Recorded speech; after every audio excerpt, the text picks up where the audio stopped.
Fuchs and the host of the series. And each week we're now going to have a different guest come on, and they're going to talk about their favorite films and what it meant to them and how and why and what that film and how it influenced them. And we're going to get to have a lot of different diverse thoughts and diverse ideas and diverse films. And these are not films that I'm picking myself, but it's just fascinating. And I'm really enjoying talking to these folks and seeing films again that I haven't seen for many, many years.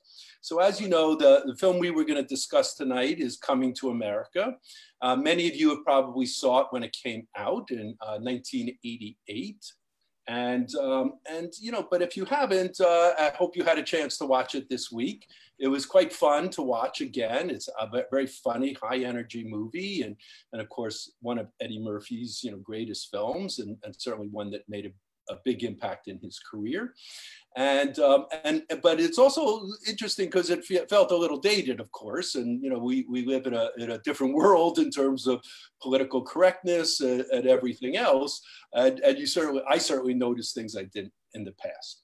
But anyhow, let me introduce you to our guest. So our guest, who I hope you're all seeing and will be able to hear properly, and please, you know, chat to us. Let us know if you have trouble hearing or seeing us. And also please chat to us if you have questions. We're going to definitely try to answer all your questions throughout the night. Or of course, we can also do it if, you know, interrupt and just at any point. So please, you know, send questions if you're interested or comments about what we're talking about. But our guest tonight is a filmmaker who has done many different things in the film industry. His name is Paize Usiosefe. Paize Usiosefe. Usiosefe. Paize Usiosefe. I'm sorry. I struggled. We practiced and rehearsed this. I still got it wrong. but anyhow, you know, I'm used to people calling me Paize. Paize. Okay, Paize. Yeah, you'll be like Madonna. One word, Paize.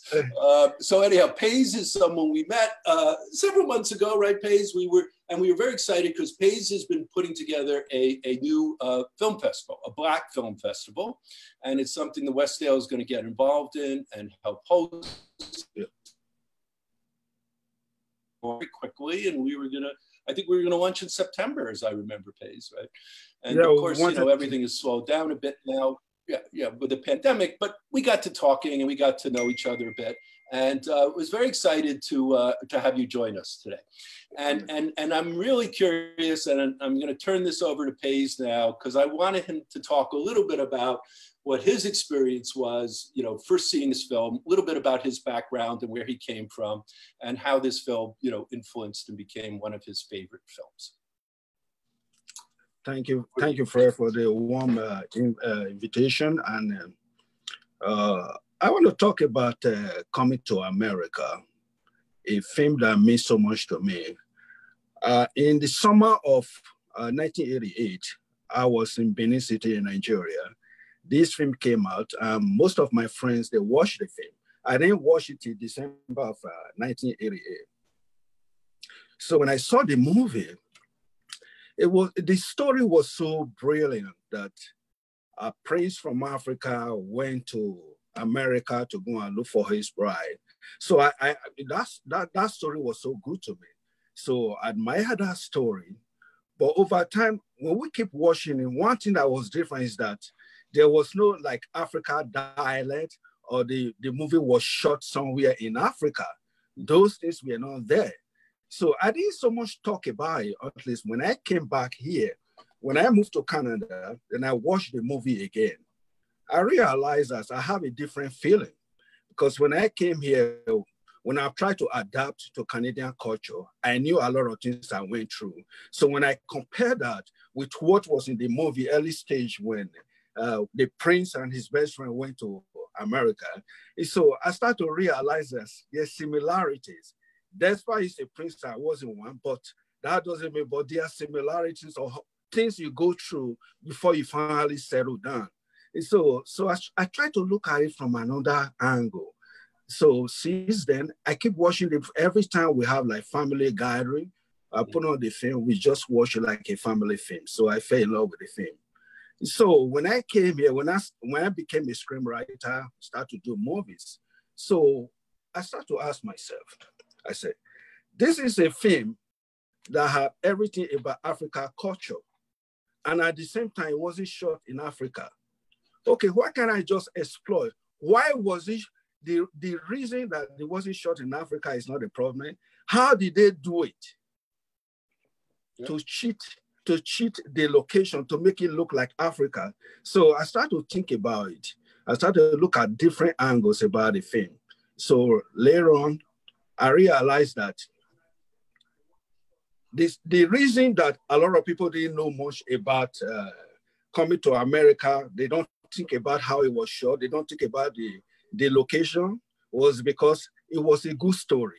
People were so fascinated with the story, carrying the story forward, but they don't realize that the location and how everything was cheated to make it look like Africa, those things. So you find out that the writer, the director, and everybody involved were very, very smart in a way that they did it.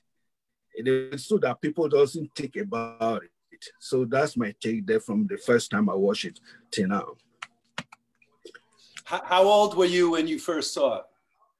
When I first saw it was probably I was about 20 years old, 21 years old in Africa. Very and how old were you when you came to Canada for the first time? I was about 26 years old when I came here. Yeah, 26 years. Yeah. So that's 26. So interesting. I try to imagine what it would have been like because of course, you saw all sorts of movies growing up in Nigeria, but here was a Hollywood movie trying to portray Africa. And, but in a way that was relatable to you, which I think is fantastic, right? Yeah. And then the story by a legend, Eddy Murphy, it's a legend, his story is a legend, his acting, everything that he touches is gold. Acting. I watched several of his movies. But when you shoot a movie about Africa, and you decide not to shoot it in Africa, and you shoot it outside of Africa, I would like to know how you cheat it and make it right. So at the end of the day, it is the story that makes the difference, all right? So the story makes a difference. That is the reason a lot of people doesn't think about where it was shot, because they can follow the story. And that makes you forget about everything. Yeah. Well, what I find really remarkable too is that although we always knew Eddy as this comedian and very broad comedian from Saturday Night Live, this film has a lot of heart, doesn't it? And I think the character he plays is a little bit of a surprise because we always think of him as the smart aleck guy. But in this movie, he really, has very good intentions, right? And he's really being a very, honest and wonderful person. It's kind of inspiring, isn't it? Yeah, it's inspiring because you can tell he played a lot of characters in the film, all right? Yeah. And he played a lot of characters. Okay, let me just start from the beginning. So take it a little bit so that you understand how they try to cheat everything to make it look like Africa. Yeah. Okay. The beginning of the film, if you find that there's overview, the shot that was going through forest, hills, river. So take it a little bit so that you understand how they try to cheat everything to make it look for some reason, we're getting a lot of background noise. Yeah, I'm getting background from you. It's not from me. I think it's from... No, it's not from here. If we could mute that link, please. For some reason, we're getting a lot of background noise. I'm getting background from you. It's not from me. I think it's from... Oh, it's even weirder. It's a delay. I'm so sorry, guys, about this technical problem. But what happens is there's a delay and we're hearing the Facebook come back to us for some reason. If Dan and Neil, if you could try to correct this, we'd be really, really appreciate it. Oh, I think it worked. Okay, sorry, back to you, Paize. Okay. I want to start from the beginning of the film. Okay, in order to establish that the film was shot in Africa, right from the beginning, you find that there was overview shot that was going through plain, forest and everything. And the music, African music that had the rhythm of Africa was playing, all right, just to invoke that African spirit. So when you cut into the building, the first scene, you see the announcer, Oha, was coming out, the guy, Paul Bate, who played Oha in the film, walking down towards, walking down the hallway before he went to the room where the prince was sleeping, standing beside the king. Okay, when the king opened his eyes, they reminded him about his birthday, which he didn't even remember. And at the same time as they were walking, the rose petals, everything on the floor as he was walking through. And then forbid again, the announcer said, reminded him that today is the day he is going to get married as well. So why is it that he didn't know about it? It's something we don't know about. So later on, that I think that happened in the story. Try to make the audience understand why he never thought about his birthday. I never remember that according to their tradition, he was supposed to marry at 21.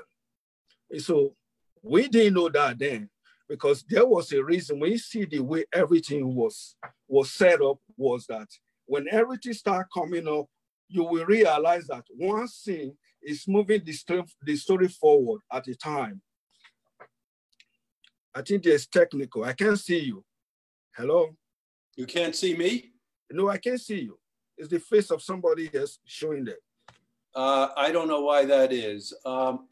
Let's see now. If you go to speaker view, you saw me before, is that right? Yeah, I saw you before. Then so now I disappeared? A still picture came through. Okay.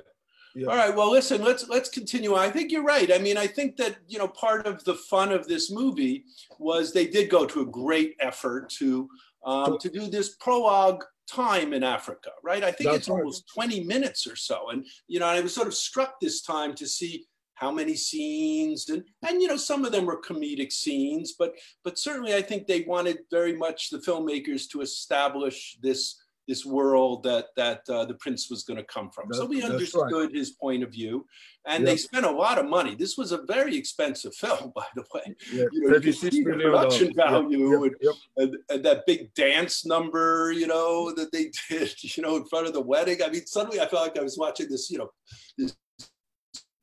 Yeah, was interesting that entertainment production. It was kind of fun. Yeah, they spend a lot of time to set up the story so that it looks like Africa, right? So, which is good.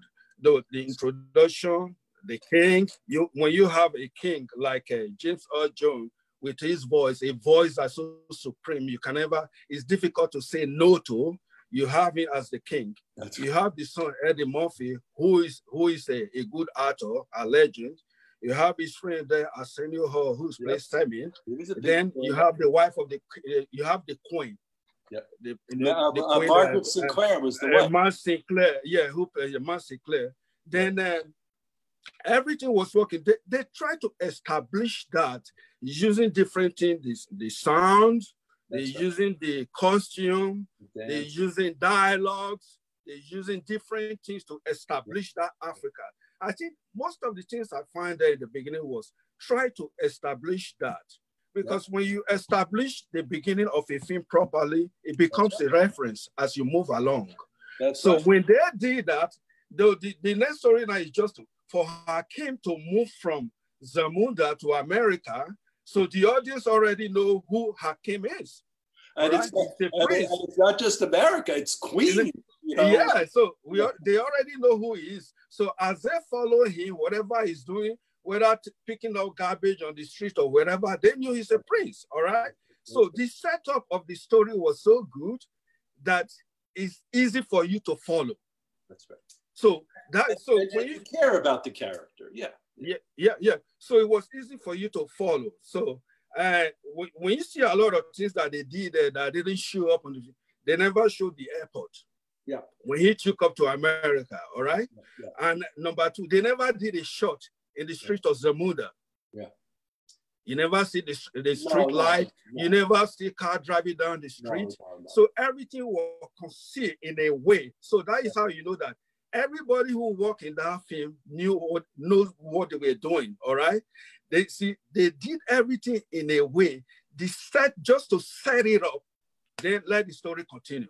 Yep. I think when Hakim woke up in the morning, he didn't realize that very day was his birthday.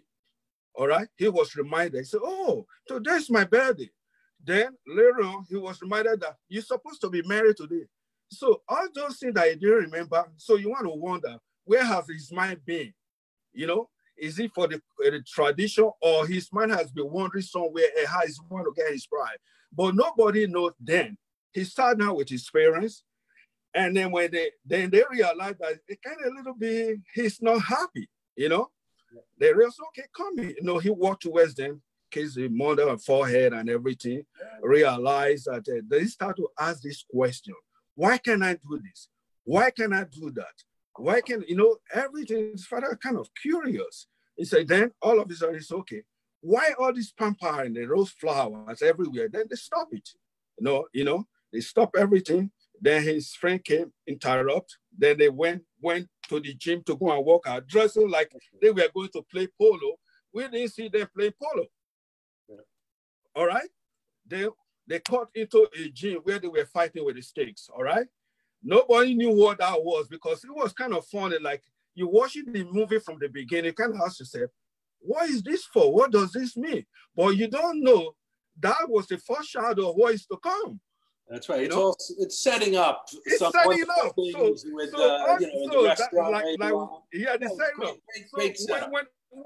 When it's set up properly, it becomes a reference, right? Yeah. So then you cut from there, you start to realize he and Sammy, when Sammy heard the first time that they were going away for 40 days, he said, this is 40 days of fornication. Yeah. But then he didn't know what was in the mind of Hakim, all right?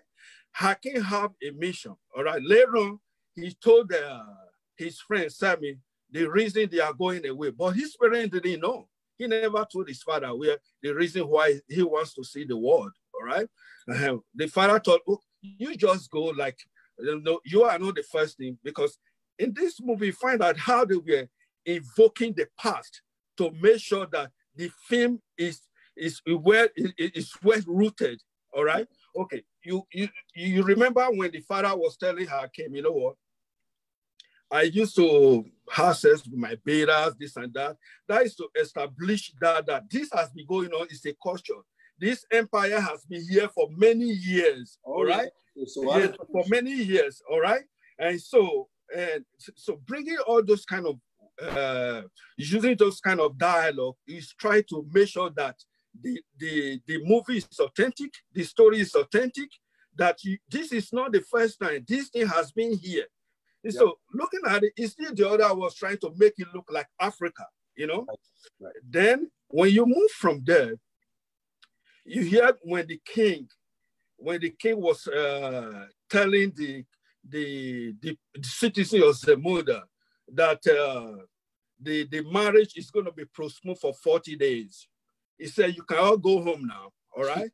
So the reason he's telling them to go home now, he start to establish that these people live, and this is Zemuda. Whereas this film is shot in somewhere in Los Angeles, all right? In a warehouse, Paramount studio, all right?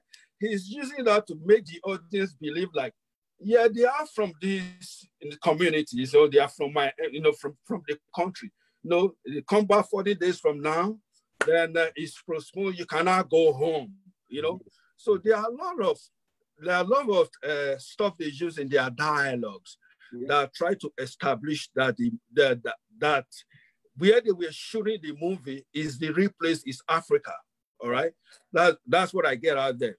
So, no, I think you're so right, and I think that you know, Eddy Murphy created the story, supposedly. You know, he didn't write the actual screenplay, but this was his idea, you know, from the start. And I think that he obviously, you know, as much as he's famous for the comedian and obviously early in his days for his profanity and all the excess of sexuality, sexual content, he obviously had an intention here, as you're pointing out, Paize, to do something that was, you know, a family film, you know, dare I say, it was probably rated R, but it was still, you know, where he wanted it to be, you know, kind of an accessible, emotional journey and play this really kind of good, solid, you know, very thoughtful young man, you know, who, I mean, what's it, you know, he could have had any woman he wants, but as he tells the you know, his girlfriend, you know, that, you know, I wanted you to love me for who I am, not for who I am. Yeah. And when he found out, even the guy he met was also looking for something similar to what Eddy was looking for. She wasn't after the money of the boyfriend, played by Dory or Eric Eli LaSalle, right? Yeah, LaSalle, yeah. So he wasn't interested in the money.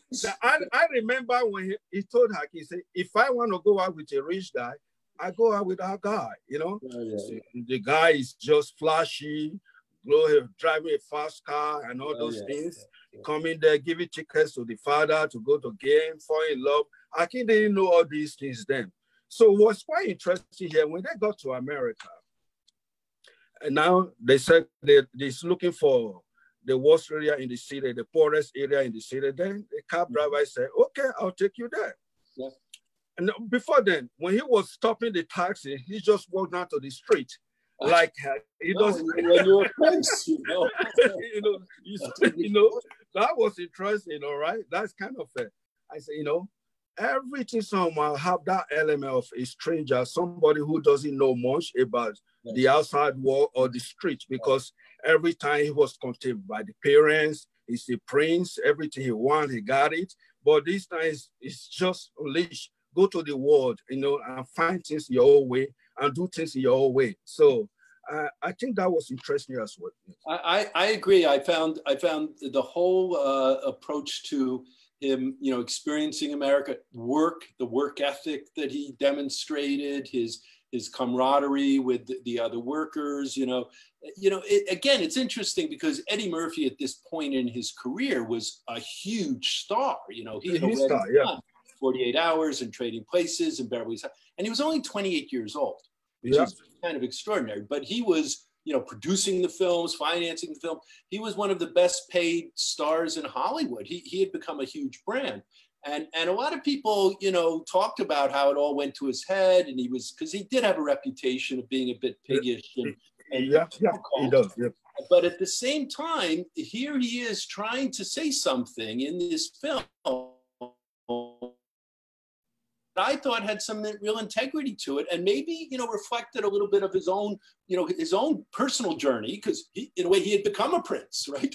You know, in Hollywood. You know, you know, he's trying to say, well, maybe there's more to me than just being a prince who can, you know, make people laugh by doing goofy voices and things like that. I think that's very, very, you know, commendable that he tried to do something in this film. Whether it always succeeded or not, I don't know. But I think it's interesting, and also to hear about what it would be like for other, you know, immigrants to America to watch this film and think about what this means for them. What did you do when you first came to Canada? Were you a student? When I came to Canada, I was trying to, you know, weekends. You know, that age, 24, now around 25 years old. And on weekends, I try to go out. First thing I was doing, first of all, I located a mall close to me. I will go there, walk around. You know, how are you doing? You go to like a places like McDonald's, instead of eating for about, staying there for about maybe 30 minutes or eating, you still, you know, you sit around, looking around, all this kind of stuff. You walk down the street, you know, you see. So once in a while, I said, okay, let me go to the bar, you know. I went I went to the bar, and later on, a friend of mine said, let's go to the club. We went to the club. Just kind of say, you go there, you order your drink, you watch other people, the way they are behaving, this kind of stuff. You know, it's a thing. Every immigrant have that, you know. Everybody who comes to the country. So you see when Eddy Murphy, Hakim, and Sami, they went to the bar and they saw a lot of different women telling them what they One of the best expressing themselves, what they want, what they desire in a man, and all this stuff. I was just laughing. I didn't do that, but I went to the bar. If I see a woman, I would like to go out with that, you know, stuff like that in your mind. And so So when I saw them going through all those things, that's when I start to realize this movie is real, you know, and it add more to it because the story is so good, you know. But you know, one thing I noticed this time, and I wonder, you know, again, and also for your personal experiences, what was unusual about this film is almost the entire cast is Black, right? Yeah. And so unlike, you know, 48 Hours or Trading Places, which, you know, was a Black man in a white man's world more. That's right. This was truly, you know, a Black man in a Black person world, right? You know, the rich, you know, restaurant owner, the barbershop guy. I don't think there are any other white characters. That was very, very unusual, you know. Yeah, that's right. Lots of movies like that, and you know, Tyler Perry movies, and and other movies where they're predominantly Black cast and happening in a Black world. Because of course, we never saw any racism in this movie. No, no, because it was shot like it was in Africa, so they tried to make it look like that everybody there, the movie was shot in Africa, right? And they tried, even when he got to, you see, when the moment they came down from the taxi, they heard a voice from the barber shop. He looked into that. All of a sudden, called into barber shop. The barber became his mentor. So when he is going on, he find that he can't find the things he wants. He go back there to get advice from him. All right. So he established that immediately when he got there, because he needs somebody to lead him, to give me advice where to go, you know. Another thing that I like about the movie is that saying that everybody was Black, because it was a movie about an empire, a king in Africa. That's right. All right. And again, I think it was very clever to do it this way, because it wasn't a film about racism. That's not what he was interested in. No, it wasn't about racism. Well, lots of other movies and things have been about racist experiences that Black immigrants and all immigrants have, but he purposely didn't address that at all. You know, no. And I think it was smart, because if he had started to have, you know, sort of racist issues going on as well, I think it would have been a distraction, you know, from this. That would have been a huge distraction. Even these days, if you shoot a movie like that these days in America, and probably people is gonna tell you, you know what, this, you know, a lot of racism, this and that. But this movie was really about it was really about culture. All right. It was really about culture. It was about an empire. It was by a prince of Africa. All right. And it also had universal themes about, you know, hard work and honesty. Hard work. And that's right. You know, the importance of money versus, I think that was such a wonderful scene where, you know, the king tries to pay off, you know, John Amos, the father. 1 million, no, 2 million, no. You know, this was the guy who we had been taught was all about money and making money and taking care of his family. He was more important, you know, and I think that was a beautiful moment in the movie. That's right. That is the potency and flamboyance of a king. You know, you remember when Hakim was telling him that he wants to see the world? And he said, go there and fulfill your erotic desire. In 40 days, you come back and marry your mother. And he was going to say, well, then he said, settle, no more. You don't, you are going, you know. And when you remember when Hakim was talking to his wife, the first wife he was supposed to marry, and the king came in there, then all Hakim came in and said that the people are waiting. And he said, let them wait. I'm talking to my son. That is a typical African king, all right? Like, you know what? I have the power. Let them wait. I'm talking to my son. This is about me, you know? So there's potency of a king. When you see him, when he traveled to America, wearing everything, like the cowboy, like shoulder and everything, that flamboyancy of a king, all right? Just coming out. That's who they are. Africa king, you know. So everything about the king was so good, they talk about the voice, talk about the way he carried himself, talk about the way he addressed the people, his voice and everything. You can't beat that. Well, that's the king. You can't beat James Earl Jones. No. And it's so wonderful. He did it all with a sparkle in his eye. That's right. All with kind of this knowing, we're all in on it together, kind of, and that I think made even the horrible scene where he tells Sherry Hedley, where he tells the girl that he can't marry, and he can marry you, came here to sow his royal. Such a horrible person, but at the same time, you sort of, you understand, that he comes from a tradition, and and he, as a king, you have all these responsibilities and everything else. He wasn't trying to be a horrible guy. He was just, telling the truth as he saw it. Because that is the truth. Yeah, that is the truth about his empire. That he doesn't believe that Hakim is going to leave his country to go and marry from somewhere. I remember when the wife was saying, these are traditions, and they were saying, who is the king? You can change that, That's a great line. That can change that. Yeah. So that was matters, but at the same time, human life matters, and things evolve, and things have to change. And again, it's just so interesting that this whole period of time in American culture in the 80s was just really quite a revolutionary time in terms of some, Black actors and writers starting to come of age. And when you think about it, it really is interesting, because it did happen on a number of different levels. And certainly it was happening on television at the same time as well.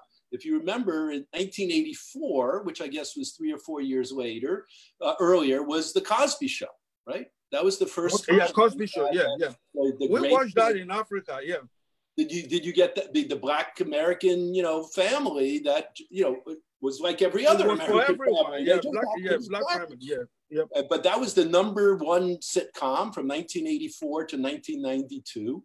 And of course, it was just brilliant. And then even before then, remember Norman Lear, who had done All in the Family, also had done a fantastic sitcom that was very successful for many years called Sanford and Son, with Redd Foxx. And so it was really a time when sort of, Black faces, Black characters were starting to emerge on the screen. I mean, there had been, of course, always been, great Black actors and wonderful films and even directors and writers. But it was really this period of time, I think, that you saw this whole, blossoming and recognition. That's true. That there was this big audience, right? In the networks, that there was this audience who wanted to see people like themselves and hear stories, about their culture and their life, and I think it was a very exciting time in that respect, because they were all done not as independent movies. These were mainstream Hollywood studio movies, and Eddy Murphy was quite the genius in a way, I think. Oh my goodness! Able to morph. Remember when he started out, his god was Richard Pryor, right? Richard Pryor, yeah, and his stand-up was full of a lot of.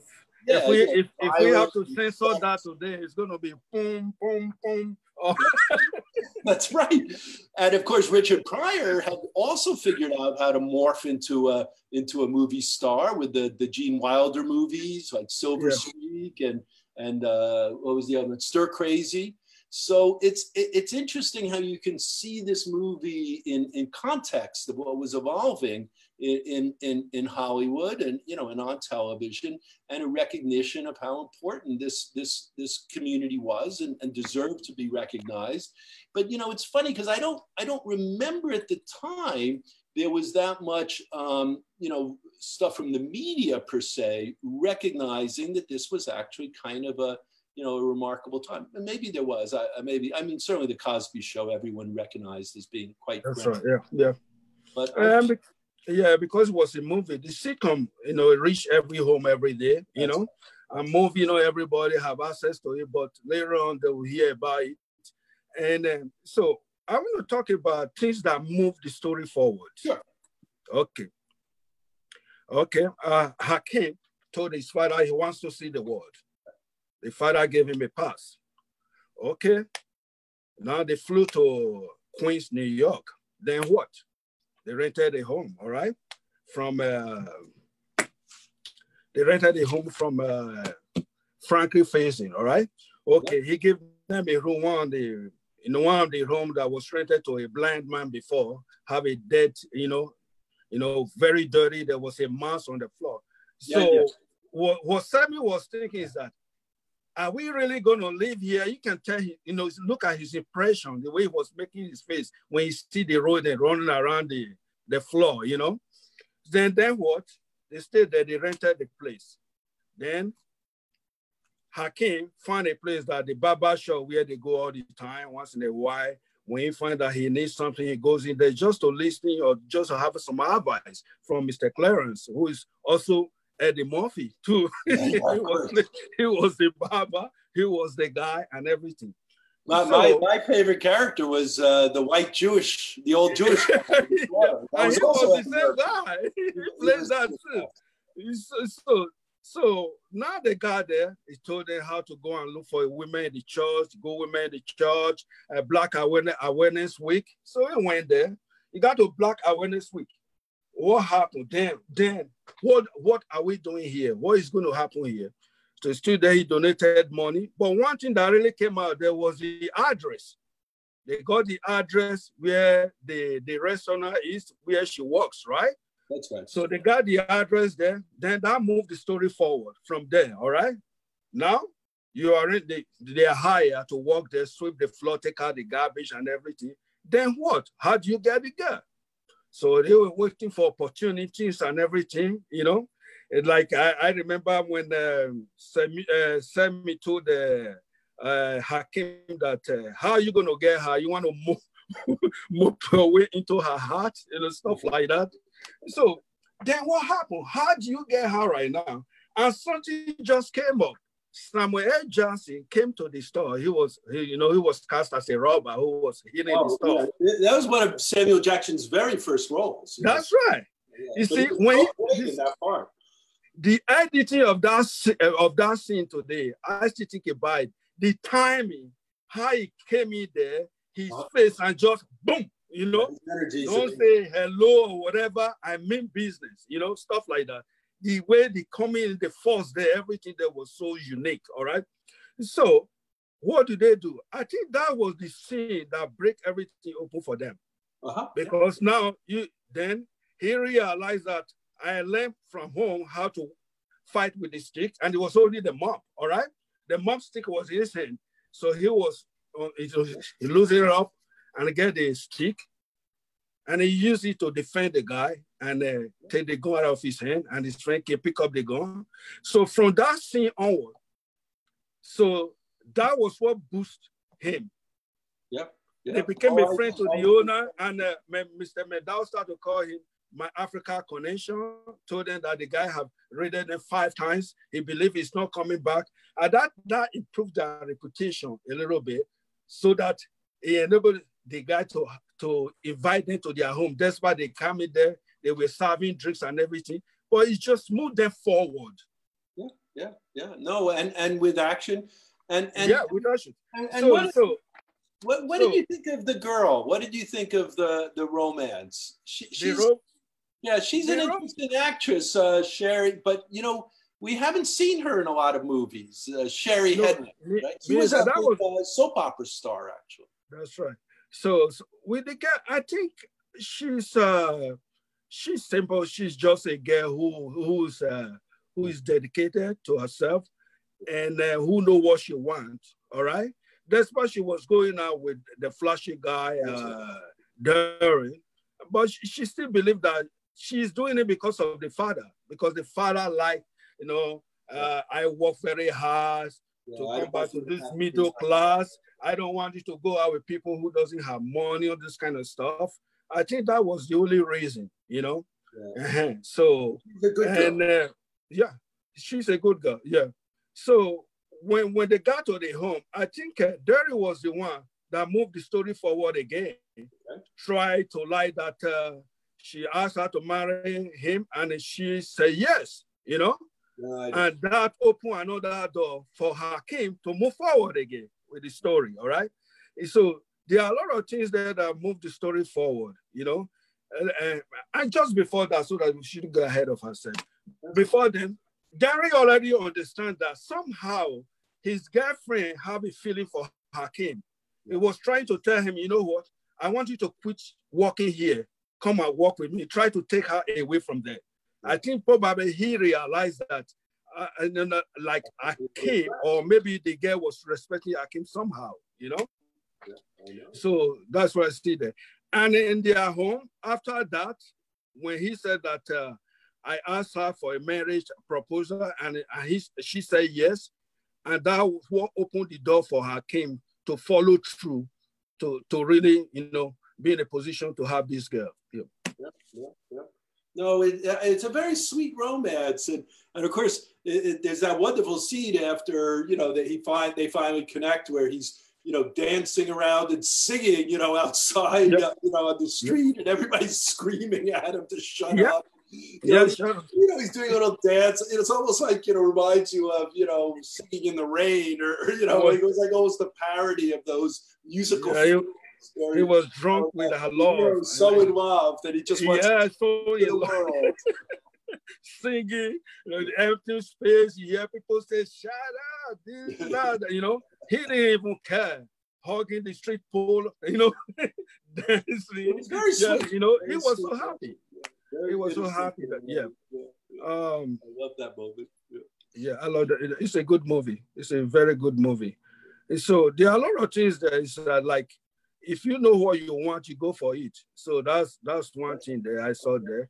And what I like about, you remember the scene when they went to go and watch the basketball, right?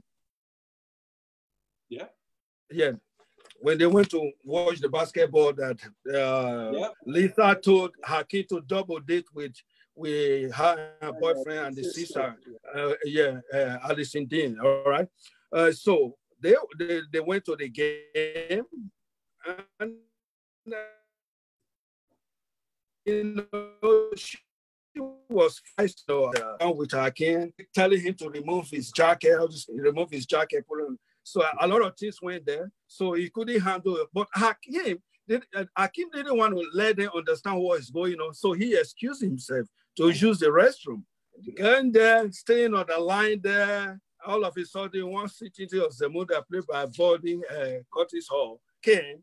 I said, I can't believe that is you, you know. With that scene again added to the authenticity of the film, all right?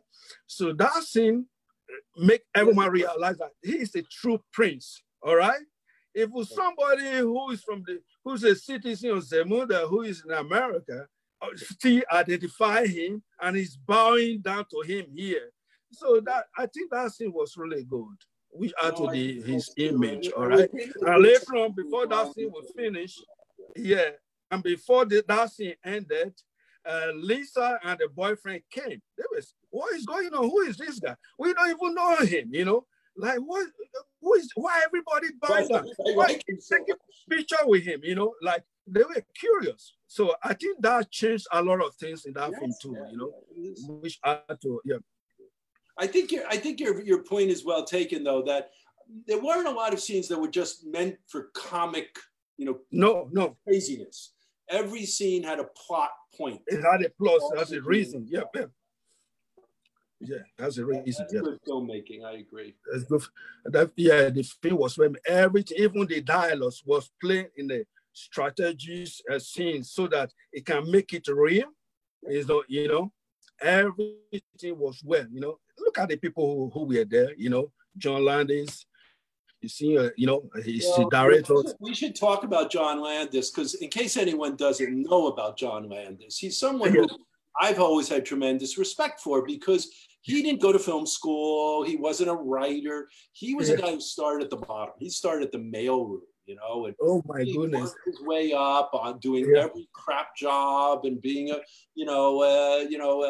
prop man. He was actually a stunt man for a little while. He went to Europe to work on some films, but he had absolutely one of the most extraordinary runs of movies, because of course, you know, he had directed Trading Places, right? With Eddy Murphy and Dan Aykroyd.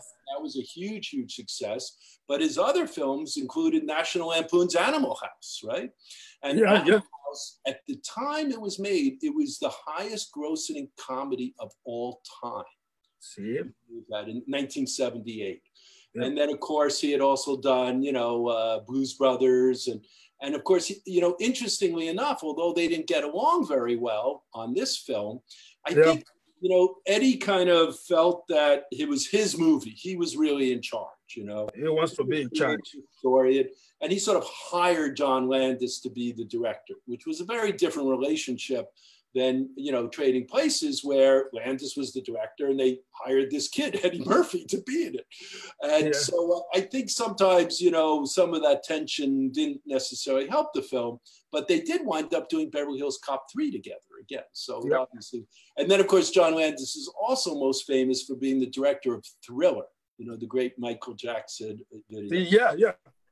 Very, very interesting guy, and certainly a guy who knew how to do comedy. And I think in this case, he kind of just got out of the way. He really let Eddie, Eddy Murphy's, it was his movie, so, but very talented and of course the cast was all fantastic. The cast, the casting director, the set designer, everybody was on the top of their game. It was actually nominated for an Academy Award for Best Costume Design. Yeah. Even though it wasn't necessarily a critical success. Yeah, the costume designer did a great job. The costume designer brought Africa here to that movie. Otherwise, it would be nothing. He did a fantastic job. And I don't know if you know this, but the choreographer, the big dance scene at the wedding in the beginning of the movie, the choreographer was Paula Abdul. Paula Abdul, who was a dancer. Used to be a dancer with the Lakers. But Landis had met her on a music video. And this was her big break, is that she got to choreograph that scene. In Africa, at the wedding, and she got to, obviously go on and do a bunch of other things as well. Also, remember, who's in the cast is the two guys from Trading Places. They became the homeless guys, all right? Yeah, the homeless guys, right? I got the guy who gives the bag of money. The bag of money. And that's Don Amici and Ralph Bellamy. And they're reprising their roles of Mortimer and Randolph Duke from Trading Places. That's right. And we are back. I'll never forget the first time I watched the movie. I'm going, why is Don Amici in this and Ralph Bellamy? I remembered, but that was a very clever nod to that movie. And a lot of, a lot of very clever kind of moments, that I found so interesting, Yeah. The other thing that, remember this idea of playing multiple characters. This is the first movie Eddy Murphy ever did it in. Yeah, he sort of did it as a tribute to Peter Sellers. He was a great admiration for Peter Sellers, who played multiple characters in a lot of movies. And he thought that would be really interesting. And he went ahead and did it. And in fact, he had Arsenio Hall play a couple of different characters as well. That's right. Yeah, he did that. Yeah. The Reverend. The Reverend was Arsenio Hall. Reverend.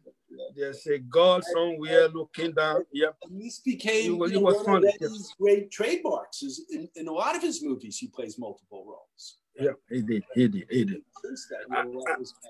And when you have someone like Just Fosley Jr. as one of the editor, and he's also one of the producer, so he knows the story in and out, right?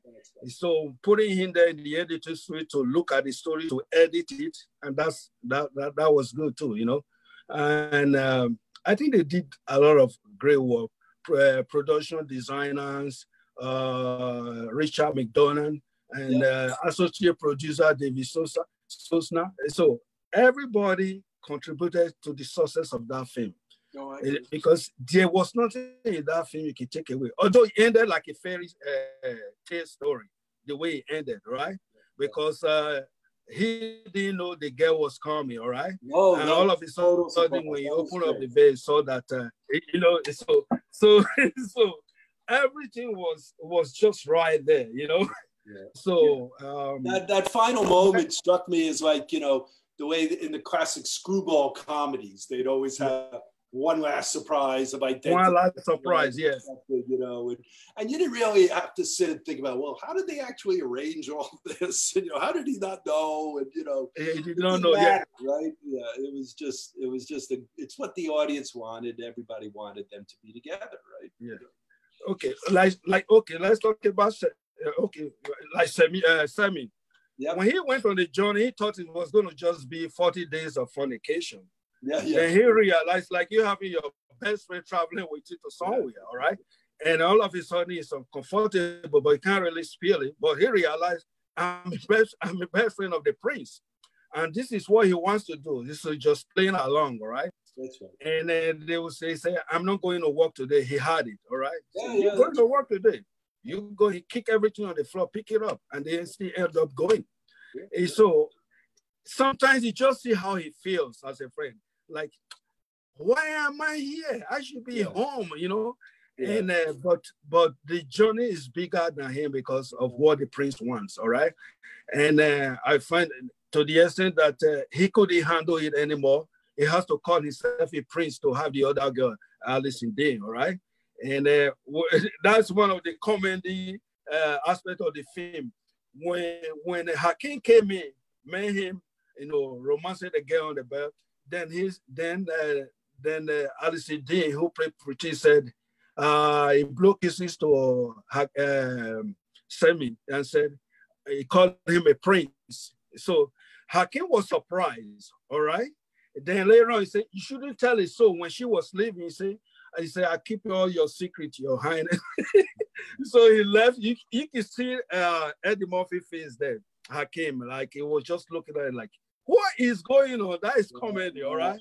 And later on, you know, I kept thinking, why isn't Sammy in trouble? He keeps fucking everything up, and he gets away with it. And I think it's a good narrative character because he creates all these devices and obstacles along the way. Yeah. You know, like making the apartment fancy. But I think the fact that Hakim doesn't get, you know, angry at him or, you know, berate him or scream at him makes Hakim more endearing, you know, because you know, he accepts Semi for his faults and you know, even though he's his servant, he doesn't treat him like a servant. He treats him like a friend. Like a friend. And everything he was doing, he was so calm. Like he knows what he wants. He doesn't want anything to come out that is going to obstruct what he wants. So everything was so calm. He was in control of everything more than Sammy. All right. And you see, when Sammy went, he said, okay, I want you to clear this place. I want you to fix this room. I ended up going and buying a lot of stuff to put in the room, jacuzzi and everything in the room. And that was the time he was bringing the girl. He doesn't want the girl, Hakim doesn't want the girl to understand that he's rich, he's a prince. He just wants the place to be dirty. And he said, oh my goodness. Then he's checking and saw it, left the girl outside, went in there to talk to him and everything. Take the money. No, you have this money, and because you have money to spend, that's the reason you're doing this. Take all the money, pocket money and everything. And they went and gave it to the homeless who was played by by those two guys, Randolph Duke and his brother, his partner, his business partner. Yeah. Well, the film tells a lot of story about African culture because when you follow the story, that is Africa's story. Yeah. The story is right there. It just everything works later on. That's why they try to hide everything to make it look like Africa. But later on, the story, if you just follow the story, you will enjoy it. But if you are a critic, you want to say, oh, it wasn't shot in Africa. There was no this, because if it was shot in Africa, it will be different. You see a lot of traditional rulers. You will see a parade. You will see military. You will see police will be there. You see different fashion where people will see now, like the king, the nobles, this and that. There was nothing like that. But if you just follow the story, you will enjoy it.